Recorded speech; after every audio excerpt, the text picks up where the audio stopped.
For anybody that's literally just joined that might not have heard me say that's Jackie, unfortunately, the lovely Dave has been called away for the dreaded day job today, this evening again. And I didn't want to postpone again, as we had to a couple of weeks back. Dave and I hopped on Zoom this morning, and we recorded it. Anybody noticed there was a couple of gaps where we had to stop for various work and Wi-Fi things, but hopefully I've edited it relatively seamlessly. I asked him a few questions at the end of the session, which hopefully will answer some of your questions as well. But please do, if anything crops up, pop it in the chat and we can capture all of those. And I'll ask Dave after the call, and he'll do a little recording or just message people directly, whichever is most appropriate. Hi, my name is Dave Lister, and today's little chat is going to be about SA, rent to SA, and anything else that may occur on there. Just to give you a little bit of background from me, I'm an older fella at the moment, claiming my state pension. We have three serviced accommodation apartments, one that we own and two that we rent to SA. My background is in sales mainly, so sales and marketing. Currently design and sell ground floor extensions, convert conservatories to usable rooms by putting a solid roof on. And basically I've got a background in, I was a merchant navy officer, navigating officer from school, and then went on to have retail in greengrocery and floristry, and did that for somewhere like 25, 30 years. My passion has always been travel, and with that comes staying away in nice places or not so nice places, wherever you happen to turn up at. And my first ambition in life was to go to Australia, as any young lad would want to in the 1970s. And I achieved that by the age of 17, so I had to find another goal, and things went on from there. But I was very fortunate that the career that I had at the time took me to many, many different places and exotic places. One thing that I learned from those travels and traveling since is that when you go away from home, you don't want to be sat in a hovel. You don't want to be staying in somewhere that you don't feel safe. And I think that's carried on. I've carried that on into our service accommodation business. So with that in mind, that's what we have attempted to achieve, and we thought we could do that. It's not something my wife would have got involved with, but we downsized properties a couple of years ago, and we had some money to invest. So we bought an apartment in Whitby, which is on the northeast coast for those that don't know. It's a good holiday let trade. There's no contractor business as such, but it's very competitive as well. So as at any holiday resort, we've always got plenty of things going on with hotels and Airbnbs and things like that. So we had to look at that, and without having any experience and learning from past mistakes in different businesses, we went to a management company to give us guidance and to run it for us, because we were something like 70 miles away. That in the first year, what happened was the cleaning didn't get done properly. The management wasn't very good. They only really advertised on booking.com. They didn't use Airbnb properly. Very rarely we got a booking from there. We got a few direct bookings through their own website, but the cost, the fees that were being paid, and the way it was cleaned and the reviews that we got meant the review rating was getting lower and lower. The prices we could get for the apartment were getting lower. So subsequently, at the end of the year, we'd earned next to nothing by the time we'd sorted a lot of things out. So I'll come back to that, but that was one of the things. It was a big management company, massive, and they are now even bigger. So I would guard against going with a big management company. Go for something. There's a few in the Touchstone community that do it. I personally am looking to do it as well, but there are other people out there as well doing it. So look into that. So we found a great cleaning team in Whitby, things have gone a lot better this last year, and we're very, very pleased with what's happening. So the next one we found was really next door. It was the flat next door. Our door faced onto theirs, and there were tenants in there that weren't particularly your best neighbours, if I may say. And it came to the end of the lease, and the landlord was happy to see them go. And he invited us to have a look at it just to see the mess that had been left in. And we suggested that it would be a good idea if we took it on, help clean it up, and get it into a state, and we use it as a serviced accommodation. And we explained properly what that entailed to them, i.e., they were going to get cleaned regularly, it was going to be looked after, we would do any small maintenance things, and basically they'd have a nice apartment to come back to if and when we decided to call it a day, or they decided to move on. And that's what we did. That was our first one, and our first rent to serviced accommodation. And then we subsequently got offered another one later on. So that's just to give you a background and where we are now. So what I'd like to, I'm just looking at notes because I'm used to this. So if you're looking at serviced accommodation, you want to buy a property, obviously you would normally buy it with some sort of mortgage, a commercial mortgage, and you need around about 25% deposit to do that. We were fortunate we had the cash to put into it, so we didn't have to borrow any money, which means we earn more profit out of it. And we're probably currently getting a return on investment of about 8%, 9% when everything's paid, which is obviously better than we're going to get anywhere else.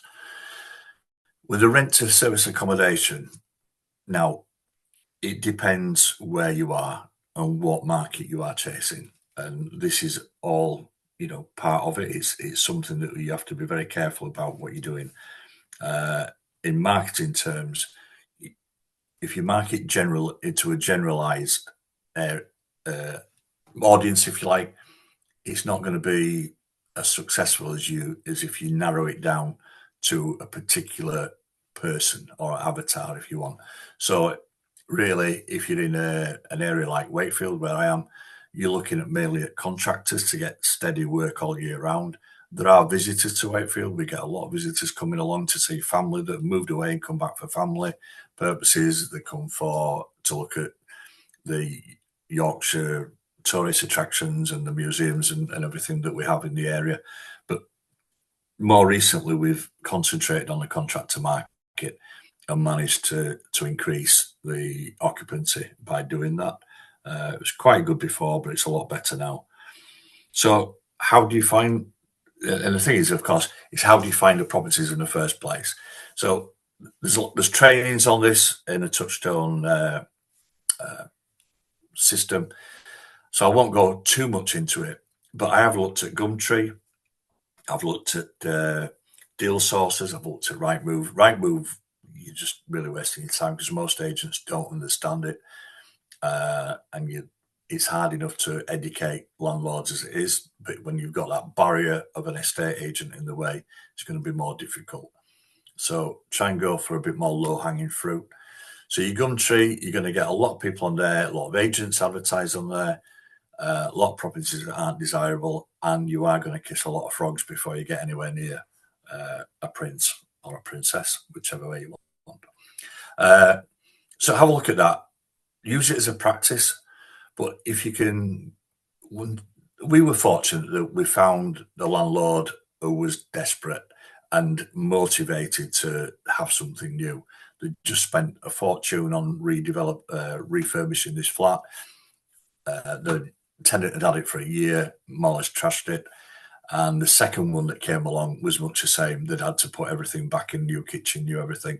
And they were just very reluctant at that stage, although there were experienced landlords. So we've offered them an alternative. And once you get to that stage, it becomes easier. But it's getting to that stage, of course. So you have to do a lot of number searching.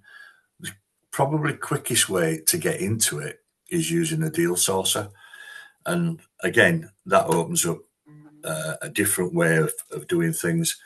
And the important thing is to do your due diligence on whatever deal that somebody's proposing. It may seem like the best thing ever, but it's not suitable.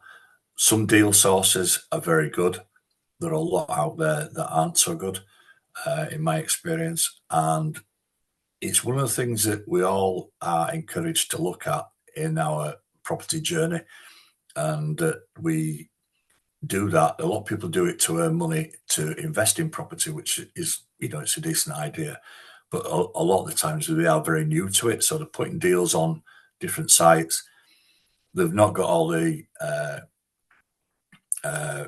things, all the information on there that they need to have, such as their, I forget the name of it, but you need all the information to prove that you've got all the insurances in place and things like that. And then they also need all the information of how much it's costing, and that's not always the case. So I've just got a couple that I'd like to share with you and see what we can do and just go through it with you, if that's okay. Let's just see what we can do. Let's see if I can find it. Oh, yeah, we go. So I've got one here, and if I can make that a bit bigger, yeah. So hopefully you can see that. Let's see if I can make it. Dave, if you there you go. Yeah. So basically, we've got on the left-hand side here is a small graph about recovering the cost. Now, I'm not saying this is a good deal or a bad deal. I've not. I had a quick look at it, but I'll be perfectly honest, it was gone before I'd done it. So somebody liked it. So the rent, £695, which is very reasonable, and for the area, it's probably about right. Electric, gas, business rates. Now, we're all told that we can claim business rates back if you've got, for at least one of your properties in a company in an area. But getting your property changed from council tax to business rates is a long-winded process at the moment, and I've got somebody working with me on that now, trying to get it back for one of my properties. Furniture lease, obviously this is for buying it. You're going to buy the furniture with this example. Number of cleans. The cleaning, the saying is £50. Linen. Now, for the people that are new to it, some cleaners will clean the linen, provide the linen, change the linen and clean it, and everything's done for you within the price. Some do it separately. Our choices in Whitby, our cleaners are very good. They've got a system set up. They provide the linen. They have it cleaned. We don't have anything to do. The cleaners do it all. So we've no linen cost other than the cleaning cost and what they provide for us. So we know exactly what it is every turnover. In Wakefield, we do it slightly differently. We have cleaners come in and we have linen delivered. We hire the linen and we have it delivered by quite a large company, and we put the dirty stuff into a wheelie bin type thing, and every week they come with new linen to swap it over. It works for us. It gives a really good quality of linen.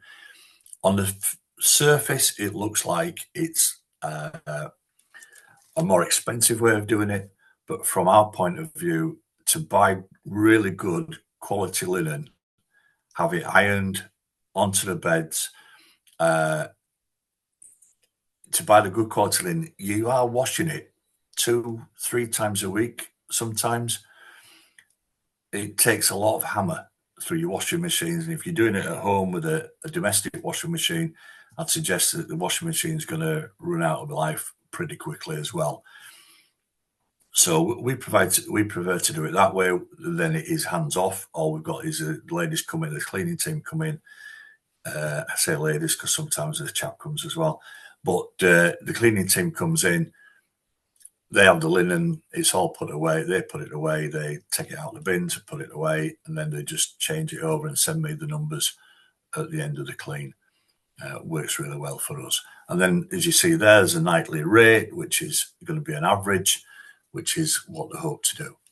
Now, the interesting bit is where I put my eyes always, when you're looking at whether it's going to make money, 50% is basically 50% occupancy, sorry, is about where you're going to break even, hopefully. On this one, they're suggesting it's 45% at £63, but nobody's going to work for £63, are they, if they can help it? So the rental income is here, 100%, you're getting £80 a night, 2,480 is worked on a 31-day month. They're showing a profit of 1454, profit after booking fees. Now, with booking fees, if you do it with Booking.com or Airbnb, you are looking at 15% with Booking.com currently, and 15.5 now with Airbnb, or coming, is soon coming this next month or two. And then it's plus VAT as well. So if you're not VAT registered, you can't claim that back. It's going to cost you around about 18 to 18.5% commission, and they take that directly from you. So your profit after that, now whether that is, if you do a rough rule of thumb of 20%, so that's £280 taken off there. I think that's probably about right, not far off. And then profit after 15% management. Now, this is what I couldn't understand with this one, is they've got the same figure. Now, a management fee can range anything from 10 to 20%, depending on what company, who you are, where you are, how many properties you've got, and what sort of deal you have with them. So 15% is probably an average, a reasonable average to think about, but you have got those to pay on top of your OTA fees, or as in Booking.com or Airbnb, they're what we call OTAs, online travel agents. And then in the next column, you've got profit after booking fees and whatever that was supposed to say. But basically, I think that's one of realised I haven't got that in. So that's a profit at the end of, and that's with 100%. You've also got other fees. You've got credit card fees, which the OTAs at Booking.com and Airbnb will take as well. So they can range for anything from 1% to 2%. And even if you get a direct booking, you still have those to pay if it's paid that way. And they're suggesting 8 months to recover, which isn't really what I'm interested in. So on the setup cost, furniture, if you're buying it outright, £3,000. Kitchenware, 300, soft furnishings, 500, TVs, 500, and other incidentals, 1,000. And they're suggesting 5,300, which isn't too bad. I've seen them be much less than that, which is completely wrong. And I would say that that's what it's cost us to set up the 2 apartments in Wakefield. The one in Whitby was basically set up. We bought it fully furnished, but we've had to change beds and rugs and soft furnishings along the way. So, and then come down here, the cost and what have you. But the key figure is this 50%. So on their figures there, you're earning £149.80 if you're 50% at £80 there. Now, I don't know about you, but that's close. That's not bad. You're breaking even. Ideally, most properties, I would suggest, are about that 70 to 80% occupancy. And that's earning, on average, I'd say £600 a month. And that is where I would look at a property and think, if I can earn £600 a month out of that property when I don't own it, I've invested some money here. So that's going to take me, from day one, if I could manage that occupancy, I could pay it back in 10 months as a round figure, 9-10 months. It's probably going to take a year, realistically. They're suggesting that you're going to do it in 9 months at 50%. From a practical point of view, I don't think that's right. But one thing that's missing out, a couple of things on the expenditures here, you need Wi-Fi, and you need a decent quality Wi-Fi, because otherwise you get poor reviews, and then your rates will go down, your bookings will go down if you've got poor Wi-Fi and people say that in your reviews. So you also got to be mindful of that. electricity and gas. Doesn't sound too bad. It's pretty well costed as this one. And as I say, it went before I got a chance to do anything with it. That would be definitely for contractors, I think, this property. And so, yeah, so that's that one. And let me just see if I can find another one for you. Oh, that's the pictures here. This is a Wakefield accommodation that we've got. So that's our main bedroom. When you're showing pictures on booking.com or Airbnb, I always think if you can show your bedroom and people want to know where they're going to sleep. If you've got a lovely lounge and you've got a shed to sleep in, people aren't going to book it. So this is an old building. It's a Victorian, I would say, building. It used to be the Lord Mayor's residence. Then it was divided up into separate apartments, and there are 5 in the block. So behind these blinds, we have non-opening stained glass in it, and they're very nice, but it can be a bit cold. So we have, obviously there's heating in there. We put the blinds in, which protects, you rather than using curtains. But also in the summer, we provide a fan for that. So you've got your bathroom, and in there's a small picture of the kitchen and the lounge. That's the outside area. So we put a table and 4 chairs just to get so people have outside space. And from there, so that's that one. And then this is our other one that we took on about 6 months ago. This is upstairs in the attic. Well, not in the attic. We call it the penthouse. It sounds a lot grander.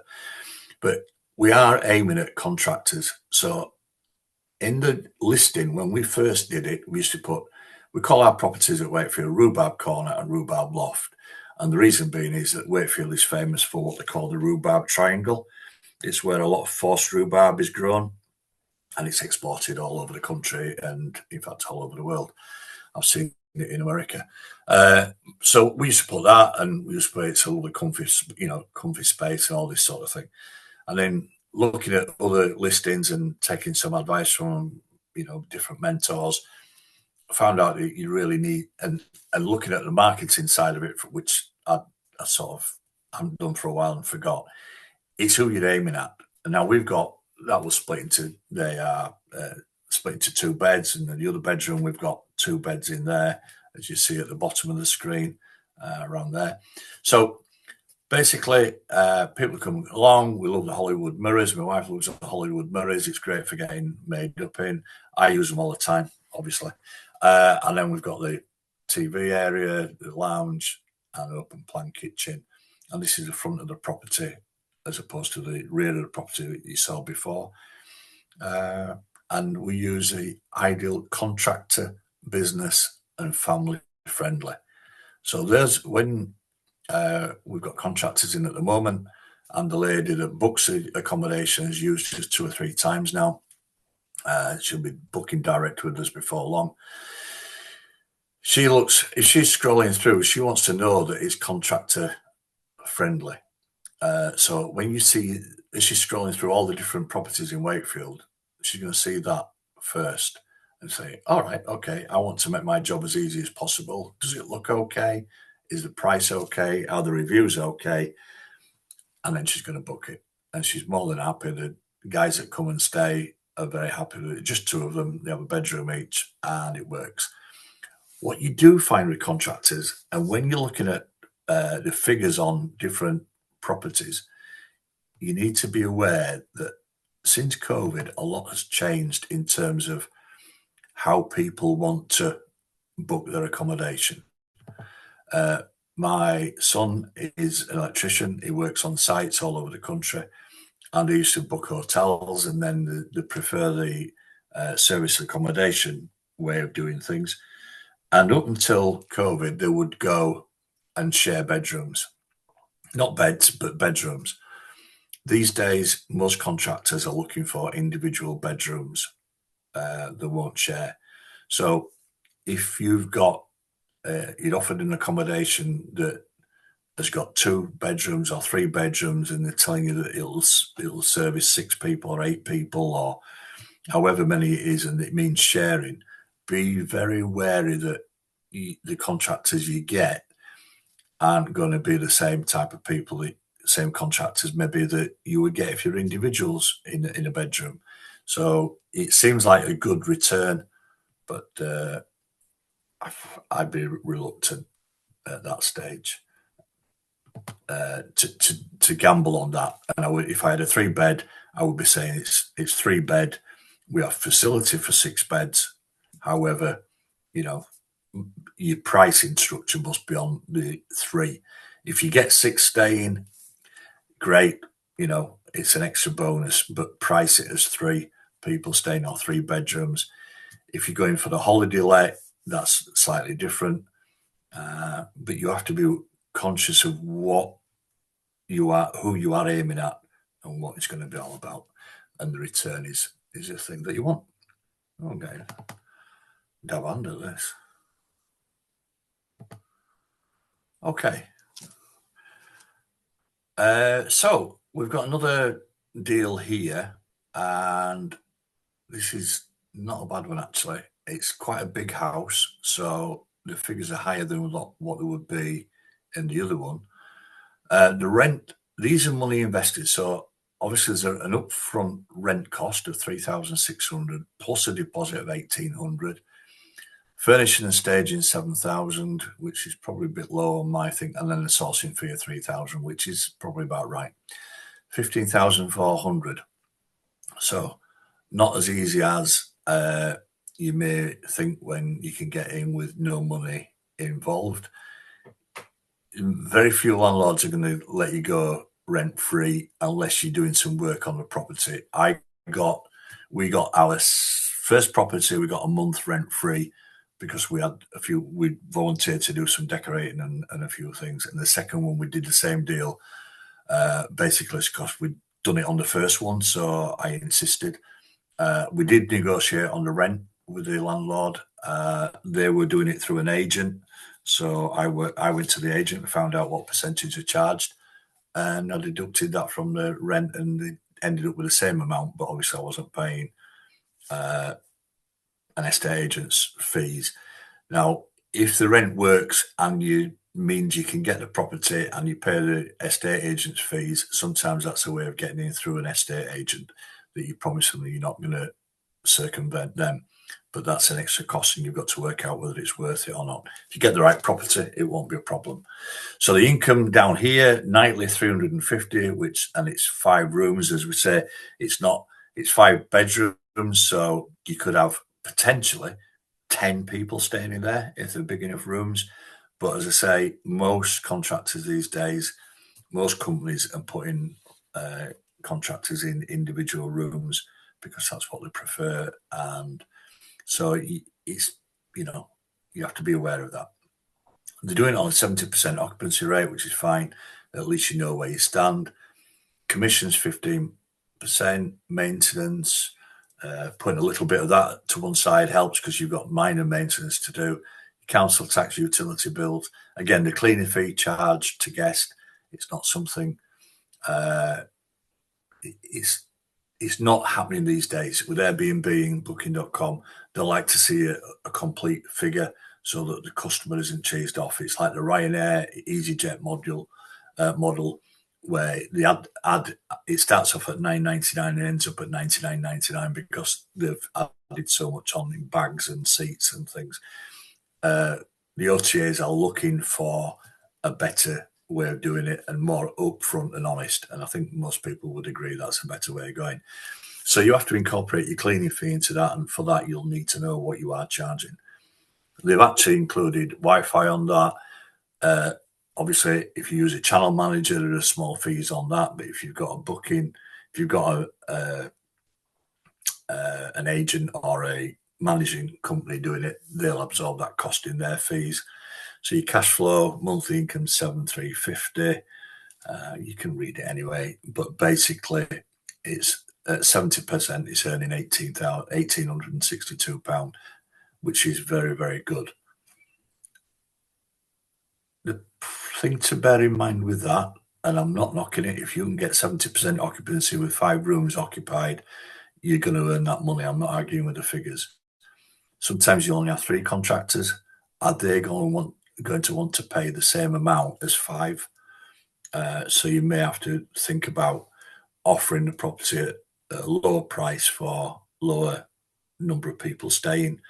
Otherwise, it's going to be you're looking for 4 or 5 people all the time.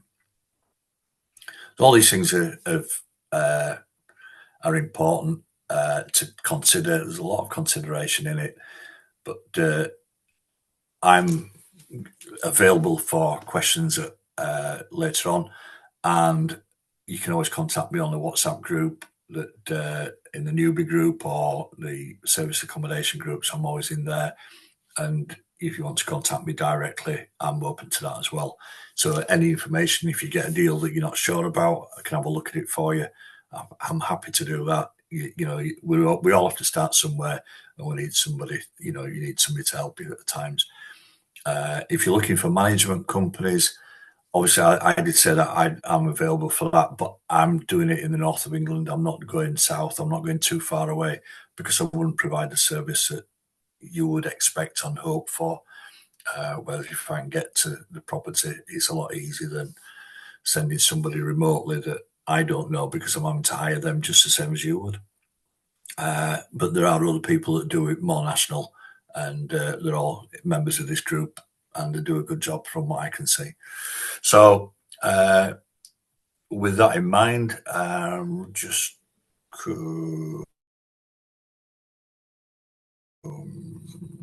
out of here.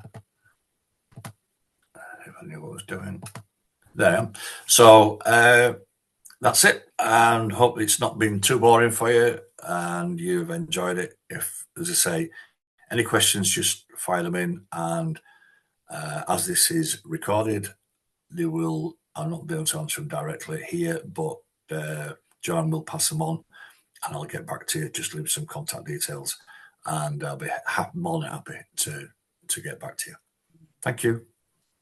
Thanks so much for that, Dave. That was really good. Do you mind just stop sharing? Okay. I hate seeing myself twice. It's horrible. Thank you. I see myself at all. Yeah, and it's always the reverse. You're like, does that face really look like that? Thank you so much for that session. That was really, really good. I think people are going to get a lot of information about that. So I know you said you are you're managing these properties for yourself, right? So when you know you've got a booking coming in, you're going down, you're doing the cleaning, you're putting the linens on the beds yourself, all that kind of stuff, right? Well, we don't do it. We have a cleaning team that does them all. Oh, the cleaning team does that for you. Yeah, the cleaning team does it all. We basically provide loo rolls, shampoos, soaps, that sort of thing, and we make sure they let me know that they are needing topping up, and we just put them into the apartments where we need them. As I say, at Whitby, the cleaning team up there, they do it all, and they charge us for that service, really. It's not practical for it. I mean, we go up once a month generally, just to keep an eye on things. We had a disaster. I mean, between the other day, the disaster. I was having an appointment to sell them an extension, and I got 2 phone calls in 30 seconds, and I knew it was trouble. And the guest had arrived in Whitby, driven up from the south coast, was going to Scotland. So I thought, oh well, a couple of days in Whitby on the way. Got there, and it hadn't been cleaned. Oh my God, 5 o'clock on a Friday night. So I rang the cleaner straight away, and she had, it was a mum that went around. She normally cleans that apartment, and they got it sorted out within the hour. So then it was a case of damage limitations, but with a guest. That's a lot. I'll speak to you tomorrow, and I'll sort it out. We'll come to some arrangement. So the next day, I just text them and say, look, if I charge you half a fee for the night, how was that? And give you a credit back. And it went, look, he says, the flat's lovely. It's only the shock, and the drive was tired. That's what I knew you were. That's why I said I'll leave it till today. But if you give you £70 back, how was that? He said, fine, thank you. Just send me your bank details up. And I went, put it straight in. I've no, if you... Awesome. My rule... How was his review? Sorry, he hasn't reviewed it, actually. And I'm glad in a way, because it leaves it, at least you don't have to explain yourself. But I just think that I always think first loss is least loss in any business deal. So if you're going to lose money, do it first, and do it hard, and then they can't argue with it. Yeah, that sounds awesome. So on that deal that we were just looking at, obviously, you said cleaning fee is charged to the guest. So how much are you charging for cleaning to your guests, or do you Cleaning, wrap it in, we, or we, do we you add incorporate, it extra? we incorporate it all into the prices. At Whitby, actually, we do clean it. We do charge a fee of £60, which doesn't cover it. It costs us about £80. It's very busy in Whitby. There are very few cleaners. You have to pay a premium for it. But we've got good ones, and they provide all the linen, etc. So that works okay. But here we pay 50 and 60 depending on which apartment it is, and then the linen works out about £25 each turnover, depending on how many people stay, of course. Sorry, dog's going mental for some reason. Or mate. When you're recording a Zoom.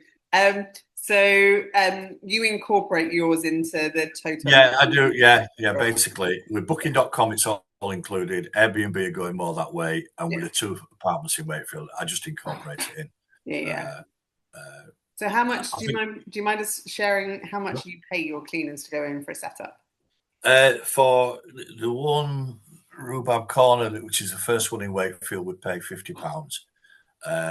There's usually, if one comes or 2 comes, depends how, but because they're going in 2 or 3 times a week, there's very rarely anything untoward. So if it's a bad one, we had one the other day that left it a bit of a mess. They were there for about an hour and a half, 2 hours. The one upstairs is bigger, so we give them a £10 more. We don't skimp, but all the linen we source all that. That's all extra.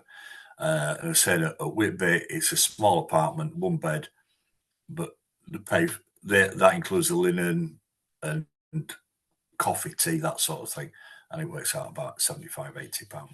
Okay. And is this a sort of proper sort of SA management business, or did you find a local cleaner that you then trained? How do you? We went with a company called Turno. I don't know if you've heard of them, and it was an app that you did, but it wasn't successful for us because it kept cancelling cleaners. We'd been based in America. For some reason, it cancelled cleaners, and it didn't sync up with our channel manager that well. So it became a problem. And in the end, I could save a little bit of money by going direct to the cleaners. I had 2 or 3, and I used to rotate it so that none of them were left on their own. So basically, I wasn't hung by the cleaner, if they didn't turn up. But saying that, dropped a couple of them, and I've got this team now that come, and they're brilliant, and they'll come at short notice. They live in the area, so they're really good. The one in Whitby, when we had, I'll tell you the company, it was Host and Stay, they were terrible. Yeah. And there were people who didn't care and not do the jobs, and and it reflects badly on your property. Yeah, it does, yeah. So we were averaging more and more about people when you get an SA that's far away from your home that you can't just pop over and sort it out if there is a challenge. SA management seems to be the issue here. There seems to be a gap in the market, people. Well, no, it is, and this is why I say I'm happy to do the management, but I'm not going to do it more than 60, 70 miles away because I can't get there. If there's an issue and I can go and sort it, I'll go and sort it, and it's an hour's drive or an hour, quarter. But if it's 100 miles away, 200 miles away, I have to rely on someone else going in, which you're not managing it. Well, you're managing it, but you're not got hands-on personal touch. And I think there's enough business for that. I mean, I'm not naming names or anything like that, but there are people out there that's got a lot of them, and they're all over the country. So basically, they're sat as we are now at the computer, and they're sending people to do jobs, which is fine. That's the art of management, isn't it? To delegate, but you don't know what's going on. You've not got a feel for it. Whereas, as I say, I go up to Whitby at least once a month, and I see, right, well, we need to upgrade that. We need to, which you're never going to get that feedback if you don't go. Yeah, exactly. And if it's a management situation, I can drive round a turnover, just check everything's okay, and spot things like that, which is what we do in Wakefield. I only go into the flats once a week now, once a fortnight, but I just go in and top up loo rolls and things into the storage cupboard. But basically have a general look round and make sure that the cleaners are doing their job, everything's as it should be. And if you manage the cleaners and you manage the other things, it works out pretty well. And the other thing is getting the marketing right. You're a marketer, it just struck me a few months ago, and I was listening to a podcast, a couple of American ladies, very good information on it, and they were saying about this, getting your headline right in your property. And it made complete sense when I thought about it. And I thought, God, you've learned all this about online marketing and then you're not putting it into practice. Yeah. So once I did it, we started getting contractors every week now. Amazing. Monday to Friday. You don't get 7-day bookings like the lads who go. There are some. We had one guy who came with his son came with him sometimes, and we were working at Amazon in the area. So they used us as a base and went all around the Amazon sheds in Yorkshire. And they were here on and off for about 8 weeks. Out of sort of 40, 50 days, he probably booked for about 35. And he was happy to pay a reasonable amount. So I said, look, if you let me know 2 weeks in advance. So I would remind him. So we got quite friendly about it. And he used to do all the Amazon sheds in the area, do some work in there. So he based himself with us. And I guaranteed him accommodation in one or the other of the flats. While I was doing it, so it works okay. Awesome. Yeah, that's investor relations or guest relations, right? So yeah, that's so. I think one of the other questions that I just wanted to talk to you about is obviously you're using Airbnb Booking.com at the moment. Yeah. He's fascinated by your talk, by the way. Are you looking to try and get direct bookings? So have you worked to try and get those? Yeah, currently we have a website that we direct people to once they're booked with us if it's convenient. You have to be very careful on the OTAs because everything's monitored by AI now. Mm-hmm. So if you try and take it off the site, you take any conversation off the site, you have to be very careful how you do it. Yeah. They don't allow you to even put a phone number in, do they? You have to put no, anything like that. You've got contact details, you've got the customer's contact details. So I will contact the customer and say, is this the best form of contact for you? But that's after they've booked, right? After they've booked with the OTA, mm-hmm. I'll ask them if this is the best form of contact or is it through the OTA. Now, I always try and keep it on the Booking.com or Airbnb app. The reason being is if there are any problems, it's there, documented. Mm-hmm. If I'm trying to pitch them for something like Go Direct and I'm happy with what they've done, I use their phone number. I'll message them and say, look, if you've enjoyed your stay, if you want to use it again, you can always book on our website, which is this, and that's off the site. So, but I would never, ever cancel a booking for them to then come to me direct. I think that's unethical anyway. It's completely unethical, and that's not the way to do business because the OTAs are good at getting your business. Somebody described it's like a billboard. Mm-hmm. So they've done the hard work. They've got you that customer, which is their customer in actual fact. Yeah. But then you've got the option, if you do it properly, them becoming your customer, but to do it ethically. And most people would, they still look at your website, but they decide to book through an OTA because they feel safer doing it that way. Mm, yeah. They feel the money's safer. Yeah. Because Airbnb offers some guarantees if your host sort of backs out. No, you can set cancellation dates and things like that. Mm-hmm. So if they cancel within a certain date, you get so much of the fee or you don't get anything. But I found with Airbnb, my settings are probably set at one where I don't get many cancellations, but Booking.com, you get an awful lot. Yeah. Okay. We seem to get a lot more on Booking.com than you do Airbnb because they're offering the promote. You can cancel it, and now I can't call them a guest because they've never actually stayed with us, but they must have booked our Whitby apartment 4 times, and one of them was a Christmas booking for this year. And then they cancelled. And then they cancelled. And they booked again for around about now, and they cancelled a week before. And we knew they were going to do it. Yeah. But you can't, what can you do? You know, you're taking immediate bookings. Yeah. So and it's not like you can somehow exclude them. No, I'm looking at the way now where I can exclude them. You know, there must be a way, I'm sure. But well, I'm sure if you see a booking coming through from them, you can decline it, right? You can, but I have instant booking on. I try and avoid any obstacles for somebody to book. And we used to do one night bookings when we first started with Wakefield, and you don't earn any money on from too much cleaning. Yeah. But I wanted the reviews. So we stood it until we got a few reviews on the OTAs, and then we stopped it, went to 2 nights. The one night bookings are always the ones that cause you problems. Really? In what way?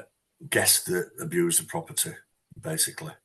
I mean, not all, obviously, but if we've had problems, it's usually been a late booking. We once had somebody try and book it at 11 o'clock at night. You'd be ready. Yeah, and they were knocking on the door, and I said, "No, I'm not accepting the booking. Go away." And because we lived next door, I could see who they were. So what was the problem? So someone just been out on the latch and want someone. Yeah, and other things as well. So. Oh yeah. So lots of things going like that, but basically in the 2 years we've done it, we've had very, very little problems. You know, the idea that people trash your place, it has happened. I've spoken to people who have had it happen, but again, it's the bookings that they're taking and the price they're paying. I don't believe in undercharging. You'll never find ours as the cheapest online. But I don't think we deserve to be cheapest. I think we want to be the dearest, really. And that's just me running a business. You know, and they look beautiful, so you know what you get. I mean, I've stayed in some Airbnbs. Some of you might not know, I house sit, so I move from house to house, and every now and again I have a little gap that I can't fill in and feel like I've taken advantage of friends and family too much. I'll go into an Airbnb and you do get what you pay for. And I will say that. Definitely. And the thing is, once you get good reviews and they're going on, you know, you get constantly good reviews, people will pay that a little bit extra anyway. I'm not saying charge a fortune, but we had a situation a couple of weeks ago, and neither department was booked at the weekend. And I thought, that's strange. And I looked, rather than just dropping a price, I looked at Booking.com and I looked at Airbnb. And there was no one in the area. There was nowhere else in the area to book. So rather than dropping the price, I put the price up. So if I was going to get a booking, it was I was going to get a little bit more money for it, and I ended up with both of them booked. Amazing. That's not me. I'm not saying that's me being clever. It's just trying something different. Yeah, that's the advantage, I guess, of managing it yourself, right? Rather than leaving it all to a management agent, because you can make those decisions, right? Whereas a management company, especially if they're using AI, I have a love-hate relationship with AI at the moment. Yes. And AI would say, "You don't have any bookings this weekend, I'm going to drop the price." Whereas a human like you would say, "Okay, let's go and check and see who else is around," right? And that's what I want to bring to a management side of it. I think it's easy. It is easy to just set the thing and let it run with, you know, the different price, what they call them. Automatically adjust the price. Automatically adjust the prices. I can never remember the terminology for it, but dynamic pricing. So you can use that. That's fine, but it's not. It does it to a certain extent, and basically, if you know the properties are cheaper than you, to bring the price down. I have it set on my channel manager. I don't use it. I have it set on, and every time there's a red arrow pointing down, I should be charging less.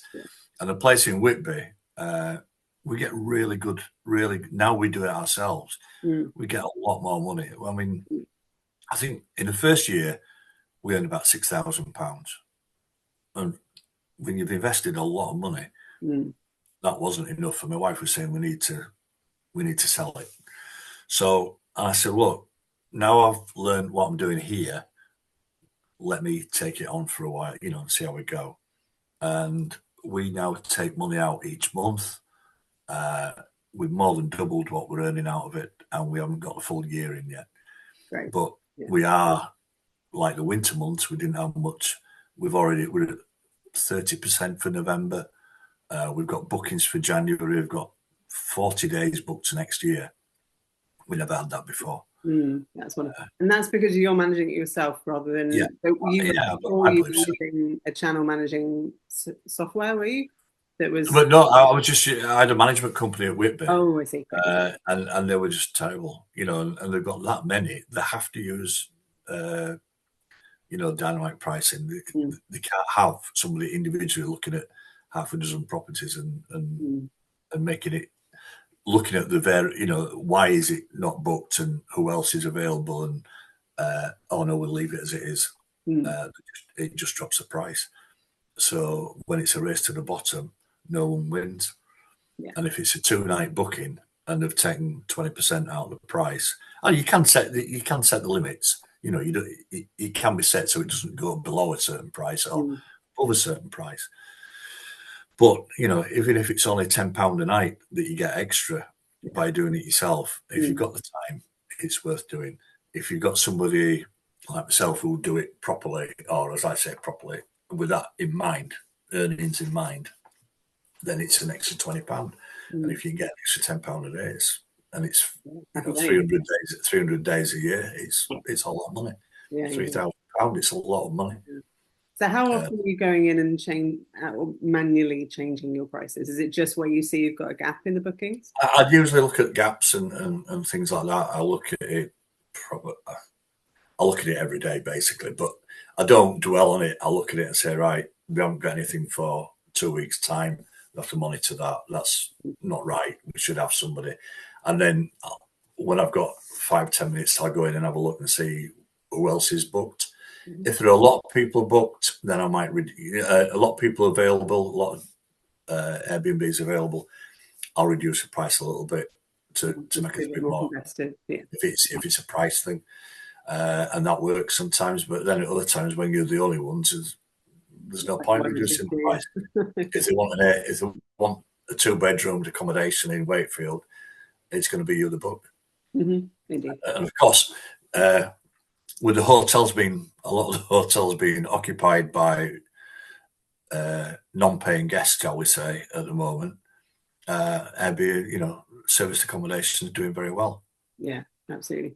I know there was one other question I had when you were sharing the photos from I think it was Airbnb of your house where you've it's I think it was 3 or 5 bedroom, or no, it's the 2-bedroom one, but you could sleep 6 people because obviously the beds can be split into 2. How do you set that on the OTEs? Because obviously you can put in how many guests, like how many beds that you're looking for. On Booking.com you can do that. It'll allow you to do it. Airbnb it's not so easy. And so, but do you put in 6? It sleeps 6, or do you say it sleeps 2? You can do it. You can, if you want to price it separately. You can do it as 2, 3, 4, 5, 6, and you put different prices in. What I would do is I charge the same price for 1 or 4 in mine. So you're basically booking the apartment, and it's to my advantage if only one person stays because they're not using all the beds. But if there's 4 people, it's the same price. I keep it that way. It keeps it simple, and again, it reduces the friction for the buyer. It's a reasonable price for anybody to stay. If it's a family of 4, it works as well. So it does well. Cool. So just to clarify then, so for that particular apartment, you say it sleeps 4. Yeah, I would say it sleeps 4. Yeah. Okay. So, but they can. And in the description underneath it, when people look into that, They can see that it's a 2-bed, it sleeps 4, it's 2 double beds. So one of them's got 2 double beds, so we can't split those. But in the other, we can have split into 4 single beds. So I always describe the options that you've got. Okay. Awesome. That's brilliant. Thank you so much, Dave. I can't think of any other questions, but let's see if the group does. And if they do, I will obviously come back to you, and then we'll maybe do a little video answer just to tag on to the end of this for the recording. So yeah, sure. I'll keep an eye on the chats when I finish later. Have a look, see if there's anything there. But again, I'm in the WhatsApp groups. People can contact me there, and if they want to message me directly, just give me the heads up in there, and I'll pick it up. But I pick up all messages. It's part of my business anyway, so we're always on it. And thanks. I hope it's been all right for people. It's been great. Yeah, no, I find it very informative. So thank you. And I'll speak to you soon about doing something with websites and that. I need to get that updated. Right. Thanks a lot, John. Lovely to speak to you. Thanks, David. Speak soon. Cheers. Bye-bye. Well, I hope that was enjoyable for everybody. Sorry, I know that's a little bit strange with it being a recorded session, but say David had to unexpectedly work tonight when he was hoping to be here. So I was just keeping an eye on the chat. There are some questions. Let's see if we can answer them for everyone. If not, I will get Dave's answers. How much do you typically pay for a management company? I'm not quite sure of that. Is anybody on the call able to answer that one? If not, I can pop that to Dave. Nope. So whether it's possible to make £500 net profit, there's too many variables in that. Dave won't be able to answer that question. But I would imagine, if you reach out to him, sorry, I think that's Tiffany who put that question forward. Reach out to him in either the newbie group or the SA group and give him a little bit more detail. I think he's quite happy to just literally go through the numbers with you. I think he likes it. With regard to due diligence, I think they go over this quite a lot in the SA training with Touchstone. I remember watching it I've been in the academy almost 2 years, so they've updated it a couple of times, I think, since. It's definitely worth looking at, like, how many properties are available for rent. I think the example I remember seeing was, like, you go on to booking.com and you look at, like, tomorrow night or the weekend and see how many properties are available, and then you go 6 months out and see how many are available, and that will show you a bit more like what's the demand. Because if there's 500 properties available for this weekend and 500 in 6 months' time, there's not a huge amount of demand. Whereas if the numbers are significantly different between them, there's demand. But also, if you're in an area where there is a lot of properties and it's a tourist area, you're going to get those peaks and troughs. So you need to be working on either finding contractors that are going to be there during the non-holiday season, or you need to mostly make enough money during the tourist season to make your money and not be so worried about having it sit empty during the year. So the due diligence really does depend upon where the property is, what the audience is that you're going for. If you are going for the contractor audience, Chris and Sen have talked about this quite a lot. You need to find the demand first. It's not something that Dave really talked about tonight. Like, he's switched his strategy around a little bit, but I think he knew Whitby. He was going to be getting a pretty good audience going to that location anyway. So those are just off the top of my head, as not my strategy, but I think they're the kind of like the main due diligence things that you need, just to make sure that you're going to get the right amount of people coming in to pay the fee, or to pay the rent rather. Do you normally agree to take on the property and for the lease to start a few months after, so you have time to do the refurb? So Dave talked about that. So it really depends on whether the property needs a refurb. So I think one of his properties has and another one hasn't. So it really just depends on whether you can get your landlord to agree to it. So it's really about building up those relationships with your landlord and coming to terms, really. Can you delay that first payment until after you've had your bookings in? You get a good relationship with your landlord, they're going to be open to that kind of thing. Dave was talking there about, his landlords basically having nightmares with buy-to-let tenants. He's going to be that sort of person is going to be far more open to negotiation with a business person than somebody that is just looking at as an opportunity to try and make a little bit more money than they get for buy-to-let. I've heard that as well, probably not in all areas of the country, but especially in the big cities. Landlords are saying, okay, if you want to rent my property to rent on to somebody else, I want more for it than I get for a buy-to-let, which obviously makes it harder to make that stack as you don't have buy-to-let as a backup. So just some things to be aware of. So Tiffany, I hope that answered your questions, my love. If not, pop them in the chat. I don't think she's on the call anymore, but yeah, pop them in the group chat and we'll see if we can answer that. Business rates. So Joe, pop that question in. Yeah, I think he talked about it briefly. I think it's not as easy to get it switched over from council tax to business rates. And it sounds like you need to get a professional or an expert to help you to do that rather than just filling out a form with your council. But I would anticipate it probably differs council to council as to how easy that is to do. Yeah, it would be maybe reach out to your local council and just ask the question or find somebody else that's running an SA perhaps in that locale and see what their experience has been. So unless your properties are up around Whitby, I'm not sure Dave's going to be able to answer that one for you, Joe. But hopefully, oh sorry, you said you're in Leeds. You may be able to, I don't know, my geography is awful. I don't know how far Whitby is from Leeds. Yeah, I would say it probably, I would anticipate, differs council to council, unfortunately. And Sophie, I'll just give you the link there to join the group. Unfortunately, I'm not the admin, so I can't let you in. Catch the names of the linen hire company users. No, Emma, I didn't, but let me get that from him, and I will share that out in the group as well. Maybe I'll just on the video page, I will get just the link of some of the businesses that he's tried and tested and had either good or bad experiences of, so that you guys can know to avoid or go towards.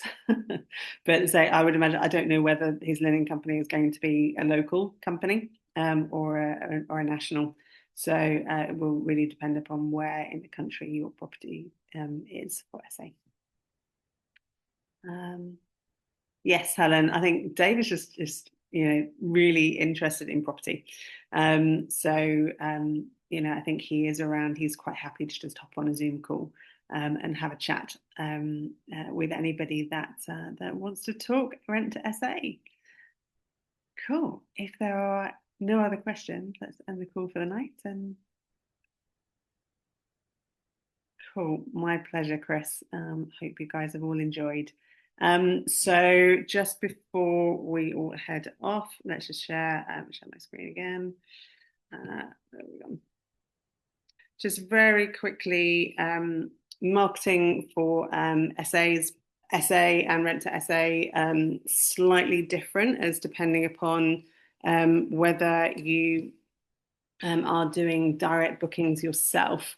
So if you are looking to get direct bookings, you're definitely also going to need a website or a landing page with details of your properties, ability to then book. There are some softwares that enable you to, if someone books directly, I think it takes you off of Airbnb. I think there are some softwares, but they're probably very expensive. So, it's just a matter of you deciding what is the most efficient for you. I would also say if you are looking to get direct bookings, then probably social media paid ads, probably quite good for sort of people looking in that area, but you also probably want to look at organic as well, so people come and check you out. For anybody that is looking to do rent to SA, then you've, in addition to your guests, you've also then got to consider your landlords as well, and how much or the information to share with those guys. So then it's about, how do you present yourself to a landlord? So, need some good business branding. So logos, you need business cards to hand out at networking sessions. Obviously, your website will have a section that covers landlords. If you are doing direct bookings as well, I would recommend separating them. I've got some tricks of the trade of how to do that so that guests coming to your website to book their accommodation aren't being confused about where to go on your website, because there's a section there about landlords renting properties to you. So for the landlords, you need some good information on there about how it works, and how professional you are and that kind of thing. I would also recommend a landlord pack, so a bit of a presentation that just talks them through. So when someone says, "Hey, can you tell me more about how this works?" Boom, you've got a nicely branded PDF that you can send to them, and you can then personalize that with punching in some whatever numbers maybe you've talked about with them, the location, that kind of thing. Just makes you look really, really professional, and stand out versus the person that's just going to be doing it on text or email. And then social media organic, just to show that you are really active in the property world. You're going out, you're seeing properties, you're renting things out, all of that kind of thing. So people don't feel that you're a fraud. So all of that can feel a little bit overwhelming when you first start, but that's why I'm here. So I do run a business called Happy Friday. So it's a marketing strategy and design business, and I'm more than happy to have a free sort of 30-minute chat with anybody that wants to have a chat about what marketing you need for your strategy, because every strategy is different. And I can give you some pointers about what it is that you need to do. And then if you need any help from me, 2 services. So done for you is the sort of traditional, you brief me, I go off and do it, and send it to you for your approval. Whereas done with is you doing some of the work, so maybe using the lovely AI to design logos and websites. I've been trying to do it myself recently. It's not as easy as it looks, to get a good result for using AI. Sometimes it's more frustrating. I'm like, just let me do it myself. So the done with you service is there for you can go off and do your thing, and then you might just want someone to help you perfect it and make it look super professional. So I was helping someone recently that just couldn't get things to line up, and so it's just sort of a very small fee for me to just go in and edit her site for her, and now she's thrilled. So they're my 2 services. So please do book in and we can have a chat. So 2 upcoming talks which are available for you guys to register at the moment on the website. So the lovely Pierre, some of you may know him, a Scottish guy, absolute character. This is going to be very informative, but probably a hysterical talk as well. Very, very amusing. So this is talking about pensions. So when you kind of listen to our property gurus, they're kind of like, you've got a pension, just go and buy commercial property with it, and you can all of a sudden take a small pension and have an astronomical one. It's not quite that simple, and it's very expensive to do. So Pierre has spent quite a lot of time looking into this, so he's going to be talking you through the steps and the different investments that you can do along the way, so you don't have to go straight to a SaaS. So you can do some things with a SIP, but you've obviously just got to make sure you're with the right provider. And then we've got a gentleman called lovely Craig, I think it's called Incy on his WhatsApp name, nickname from his surname, I guess. So he took the courageous decision at the end of last year to sell his family home, and use that and go into rented accommodation and use that profit to buy 7 properties in the last 6 months, and he's got a few more in the works already. So that's going to be quite an insightful talk, of such a fast introduction from sort of 0 to 7 properties, the things that he's learned, the things that he will do differently, why he made that decision, the discussions that he and his family had about doing that. So I think that's going to be a very interesting one. And then some other upcoming talks we've got in the works with lovely Yvette's going to come on and talk to us about off plan. We've got Jace and Jonathan coming back from Meadow Rise Development to talk to us about how to do refurbs and actually make money at the end of it. Some good hints and tips from those guys. And then I'm working with the lovely Tajinda, who some of you may know, who runs the planning WhatsApp group. So she is a very experienced planner, works for Hammersmith Council in their planning department. And there's going to be a series of talks with her around different areas of the whole planning process.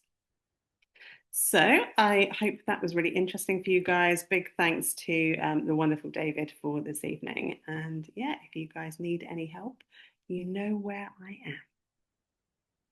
Okay, have a lovely evening, everybody, and we'll see you all soon. Take care. Bye bye. Thank you. Thank you very much. Bye. Pleasure. Bye bye.